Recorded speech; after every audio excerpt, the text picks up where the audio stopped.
Colin Firth, welcome to Love Film. Hello. It's a pleasure to have you here. So Then She Found Me, you kind of call it a romantic comedy, but with a bit of a complicated heart. Okay, yeah. What do you think? Yeah, that'll do. I mean, I've been finding it quite hard to tell people how, what genre it fits. It sort of travels lots of different things, I think, ultimately. It does. I think it sort of slips in between the genres a little bit, and I didn't think when I first saw it, I didn't think it was a comedy. It didn't read like a romantic comedy. It's not even quite romantic. The people do fall in love with each other, but it's all a bit shabby and ugly, and they betray each other in ways that aren't that charming at times. It's got quite a naturalistic feel to it, though. I think it does. I think it's quite a. I think it's quite an honest and natural and unpretentious look at the issues that people have, at my age. And your character, Frank, is quite a complicated chap and has got some great one-liners. What was it about him that attracted you to the role?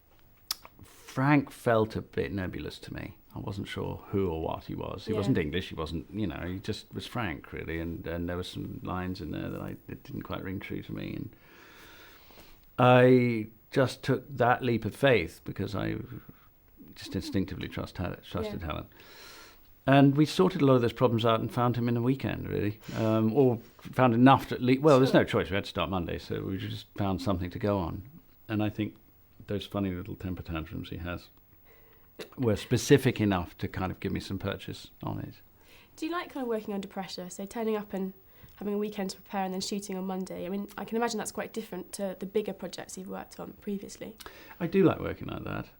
In some ways, I think films, even the bigger ones, are more like that than one might think. And so I do find that filming is a much more flying by the seat of your pants experience than theatre, for instance. Really? People would think it's the other way around, but theatre, you've got usually a minimum of 4 weeks to rehearse something and get it solid. Yeah.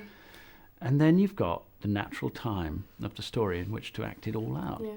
And in film, there's the idea that you can just keep doing it until you get it right. Well, you can't, because time's money and there's somebody looking at their watch, and so there's always a sense of that pressure, really. It's just you've got 3 goes at this and it's just going to have to go on.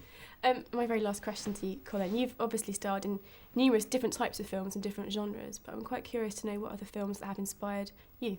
Films that have inspired... I mean, when I was a kid, Man for All Seasons, seeing Paul Schofield's performance gave me a new idea about what acting could be, a lot of the integrity of it. Okay. Then I started to discover European stuff and wishing I, was Polish and. I've been through a lot of phases, I suppose. You go through. I did film noir and thrillers and things like that, and then Is there anything you've seen of late that has particularly stood out? Lives of Others. Brilliant I think film. was really beautiful. I enjoyed the Jesse James film as well. I think it's been a good year or two. Colin Firth, it's been a pleasure talking to you. Thank you very much.